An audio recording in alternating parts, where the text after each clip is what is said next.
we are tied with 1 set apiece. The Lady Falcons really knew that they wanted, you sort of felt that they wanted the second set to tie up the ball game, because obviously it will be hard for them if NU gets another set.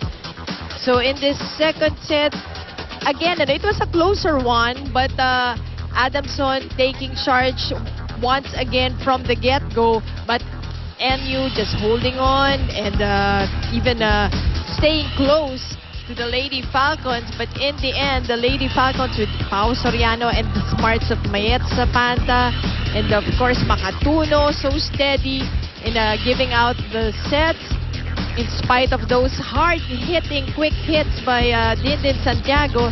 The Lady Falcons getting the second set, equaling things here in this game between the Adamson Lady Falcons and the NU Lady Bulldogs. Look at the attack points. Adamson having 15 more, NU with only with 15 and NU having 11. But the block points once again going NU's way, which is really what they should do against the smaller lineup of the Lady Falcons. Service aces, ito naman nakabawi ang Lady Falcons with 3 service aces. The unforced errors almost equaled only one more for the Lady Bulldogs. But again, Eric, it was a better second set. I say that kasi nakahabol. Although exciting yung first set natin in spite of the 10-point deficit ng NU, they were able to win it. But ito yung laban na alam natin na capable din ng NU. At the same time, Adamson laban din even they faced with a taller NU lineup. Well, both teams right now are at even ground. 1 set apiece. Back to 0. Back to 0, Mosey. Makatuno to Pineda.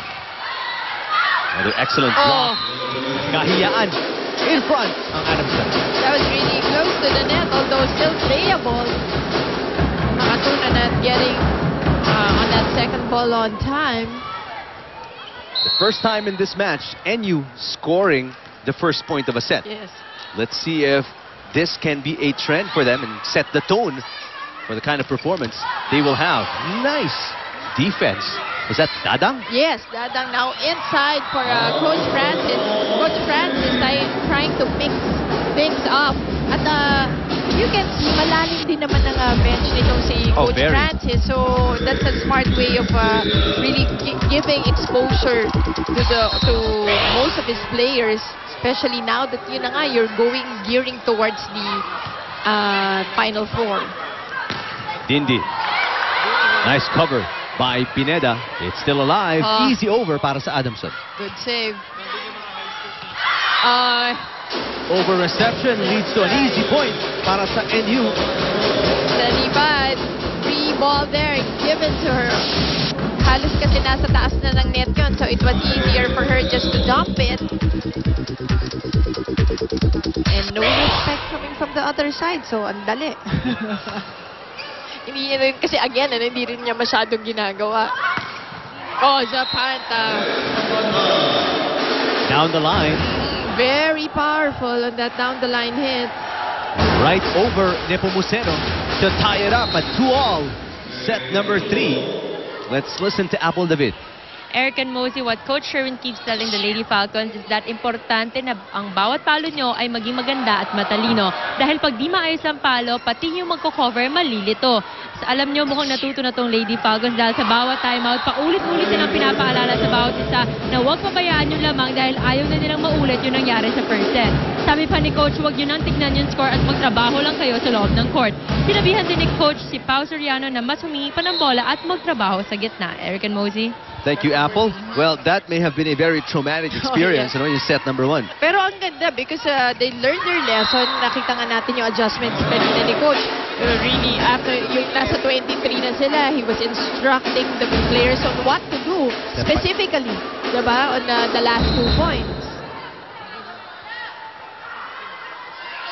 4 serving 2, set 3. Lucky break there, Pablo. We have seen it all in just 3 sets. Napaside of the cross pa si Yan ang ano. Coach Vicente because of this. Hindi man yan, high school volleyball, grade school volleyball. Wow. Binalik lang yung bola. Well, still a point. Still, a point is a point no matter how you get it. Cortel, the silent operator, puts that in.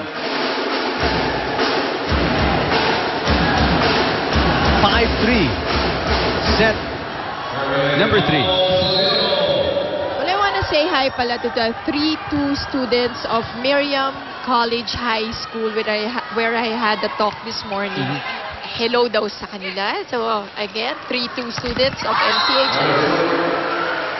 Was it about volleyball? Well, no, it was about yung Miriam Live. Okay. Kasi doon din ako nag-high school. Tapos nung nalaman nila kung sino ako, iba na yung iba na yung mga tanong. Tungkol sa mga anak ko na yata. Error on the part of Pablo makes it a 6-3. Now a 7-3 lead by Adamson. A bunch of errors plaguing ang laro ng National University. Remember, ang NU, yun ang nagiging problem with them. Yung errors na yan. They just produce too much every game. Too much. Yun lang, kung ma-minimize nila yung errors nila, they will be, siguro, win game easier. Yeah. Hindi yung kailangan lang humabol each and every time, ano? Saka laging nandidikit yung kalaban because of their own doing. Ordaz scores off the block. 4 to serve 7. What a serve from Santiago. NU struggling to cope.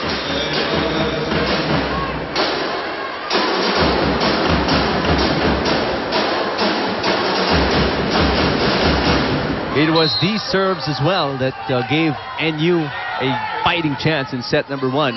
Now NU is within 2. She really has a mean serve.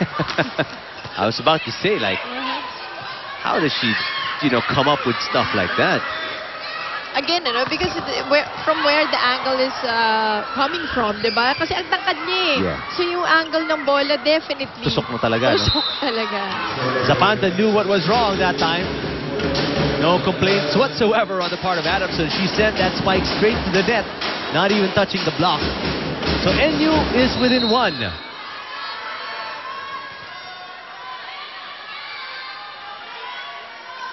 Santiago went through a series of different serves throughout the season, but I guess this is the most potent to sabihin ko ba sa says.